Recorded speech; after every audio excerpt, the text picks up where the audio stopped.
नमस्कार दर्शक बंधु मु राहुल आपण मैंने देखुंत ओडिया न्यूज टीवी भिडटी भल लगी चैनल को लाइक शेयर एंड सब्सक्राइब करने को जमार भी भूलिबे नहीं। चलतु जानिबा आजिर पाणीपाग खबर विषय में। गभीर अवपात परिणत है बंगोपसागर में सृष्टि होता लघुचाप। वर्तमान गभीर अवपातटी बांग्लादेश और पश्चिमबंग गांगेटिक अंचल उपरे रही गत 6 घंटा धरी 28 किलोमीटर बेगरे गति करुछि। आसंता 48 घंटा पर पुणी गभीर अवपातटी पश्चिम उत्तर पश्चिम दिगरे गति करी दुर्बल हेबा सह 48 घंटा मध्य अवपात परिणत हेब।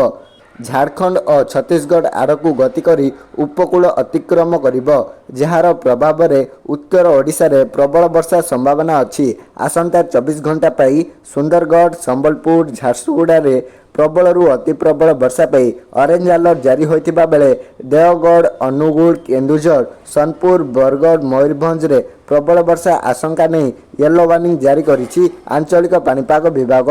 तेबे 16 तारिख रु कमिब वर्षा। समुद्र मध्य 50 रु 60 किलोमीटर बेगरे पवन बहिबा संभावना को रहिथिबारु समुद्र को जिबाको बारण करा जाइछि।